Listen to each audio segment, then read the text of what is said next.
Have you ever wondered if your loved one was still trying to reach you? There are moments that arrive without warning. A sudden warmth in your chest, a dream so vivid it feels intentional, a quiet sense that someone you love is near. And in those moments, many people wonder, was that just my imagination? Or was something real happening?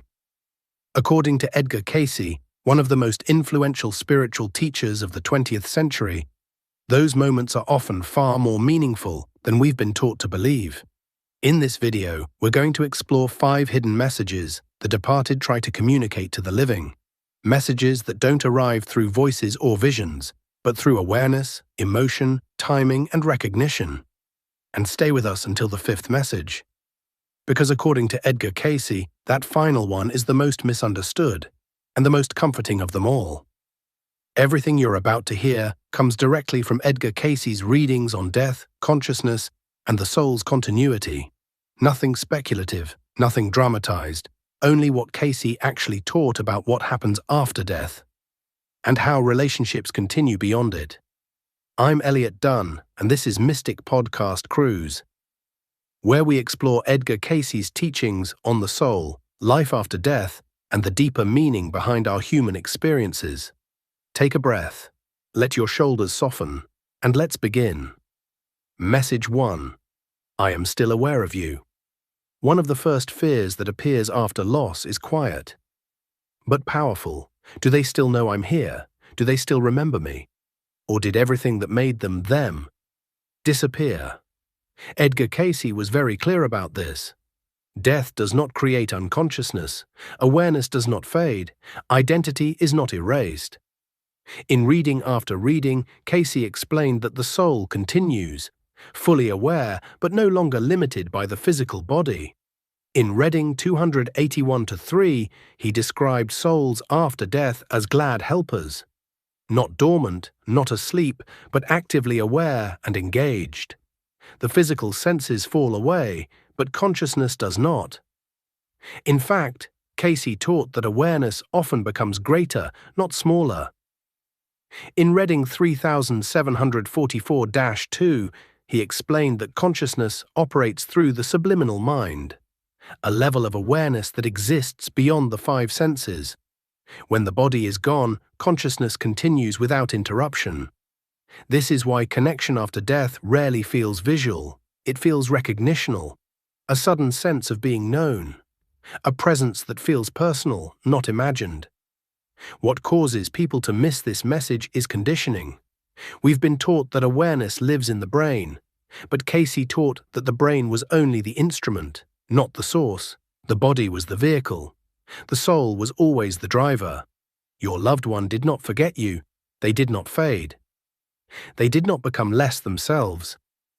According to Cayce, they are still aware of you. Message 2. You are not alone in your grief. Grief can feel isolating. Even surrounded by people, there's often a sense that no one truly understands what you're carrying. Edgar Cayce offered a different view.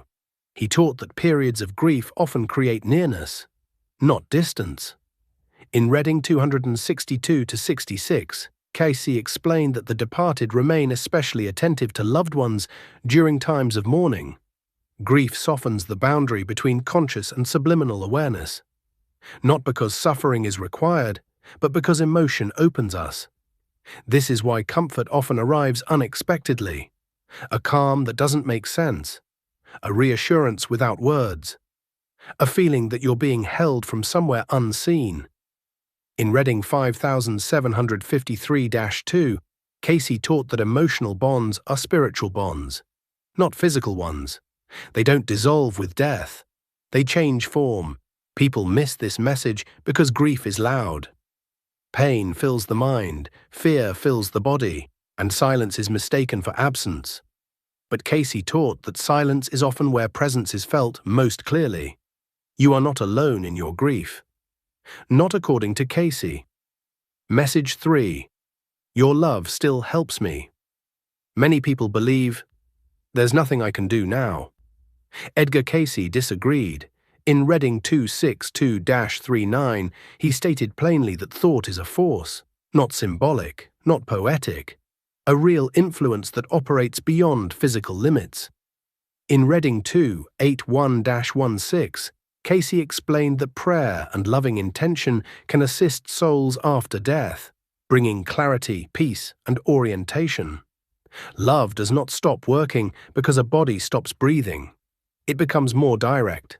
This message is missed because guilt disguises itself as responsibility. We replay conversations, we revisit moments. But Cayce taught something gentle and freeing. What you send now still matters. A thought of gratitude, a moment of love, a quiet prayer. According to Cayce, these are not empty gestures. They are real exchanges, and they help both sides of the relationship. Message 4. You are meant to keep living. Loss can make life feel directionless. Edgar Cayce addressed this clearly.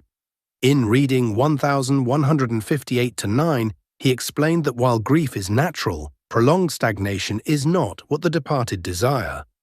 In reading 3057-1, Cayce described souls encouraging the living to keep growing, to keep engaging with life. This does not mean forgetting, it means honoring. Cayce taught that love does not require suffering as proof. True love encourages life. Living fully does not betray the bond. It expresses it. Message 5. This is not goodbye, and now, this is the one you've been waiting for. Edgar Cayce taught that relationships do not end at death, they continue. In reading 294-185, he described soul groups, souls who incarnate together across lifetimes. Parents become children, friends become teachers. Partners meet again in new forms. In reading 5749-14, Cayce explained that reunions are natural, not rare, not conditional. From the soul's perspective, separation is temporary. What feels like an ending here is often a pause. This is why Cayce called death a transition, not a goodbye. Love does not vanish. Connection does not dissolve, and the story is not finished. If Edgar Cayce left us one enduring truth about death, it is this: nothing of value is lost, awareness remains, relationships continue, and love still moves between souls, sometimes quietly, sometimes subtly, but always meaningfully. If this brought you comfort, the next question many people have is, what actually happens in the very first moments after death? That's exactly what we explore in our next video. If this brought you comfort or clarity, please take a moment to like this video, share it with someone who may need it, and subscribe to Mystic Podcast Cruise. It helps this channel reach others who are quietly searching for the same peace. Thank you for being here, and until next time, travel gently.